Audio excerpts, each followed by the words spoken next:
প্রিয় দর্শক, একটি প্রবাদ বচন আছে, সময়ের 1 ফুট আর অসময়ের 10 ফুট। অর্থাৎ সময় মতো কোনো কাজ না করলে অসময়ে অনেক সময়ের ক্ষতি পূরণ করা সম্ভব হয়ে ওঠে না। প্রিয় দর্শক, আপনারা আমার এই ভিডিওটা শেষ পর্যন্ত দেখলে আশা করি আপনারা খুবই উপকৃত হবেন। মূল প্রসঙ্গে যাওয়ার আগে আমি একটি ট্রু স্টোরি আপনাদের সাথে শেয়ার করব। মূল বিষয়ের সাথে এই স্টোরির একটি সম্পর্ক আছে। স্টোরিটা এমন, আমার এক রিলেটিভ আমাকে কিছুদিন আগে ফোন দিয়েছিল। সে 2 বছর আগে একটি অ্যাপার্টমেন্ট কিনেছিল এবং সেই অ্যাপার্টমেন্টের রেজিস্ট্রেশনও সম্পন্ন করে ফেলেছিল। এখন তার বিজনেসের কাজে লোন দরকার। এজন্য তার প্রপার্টি রিলেটেড কিছু ডকুমেন্টস খুবই দরকার হয়ে পড়েছিল। সেজন্য সে তার সেলারের সাথে যোগাযোগ করে আসতেছিল, কিন্তু তার সেলার বিভিন্ন অজুহাতে তাকে ঘোরাচ্ছিল। এমনি করে অনেক দিন পার হয়ে যাচ্ছিল। সে তো খুব আপসেট হয়ে পড়েছিল। তো এই পর্যায়ে সে আমাকে ফোন দিয়ে তার এই স্টোরিটা শেয়ার করলো। তার এই স্টোরি শুনে আমার মনে হলো এই বিষয়টা আপনাদের সাথে শেয়ার করা দরকার।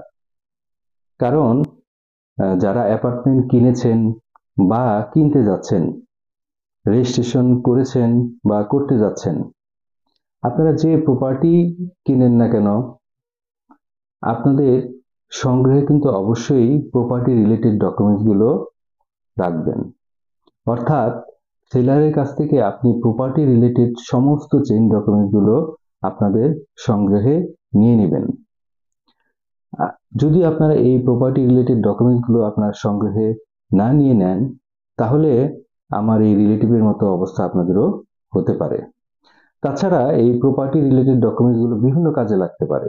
যেমন লোন নেওয়ার জন্য তো লাগতেই পারে। আবার যদি আপনি অ্যাপার্টমেন্ট সেলও করতে যান, সেক্ষেত্রেও কিন্তু এই ডকুমেন্টসগুলো আপনার খুবই দরকার হয়ে পড়বে।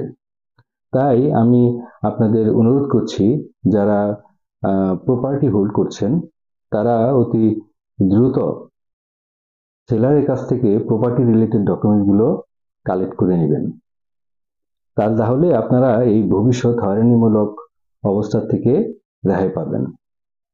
শেষে আমি আপনাদের কাছে আবারও একটি প্রশ্ন করতে চাই, সেটা হলো, আপনারা কি আপনার প্রপার্টি রিলেটেড ডকুমেন্টসগুলো আপনার সংগ্রহে নিয়েছেন? যদি না নিয়ে থাকেন, প্লিজ আপনার অতি দ্রুত আপনাদের সংগ্রহে রাখুন। ধন্যবাদ সবাইকে।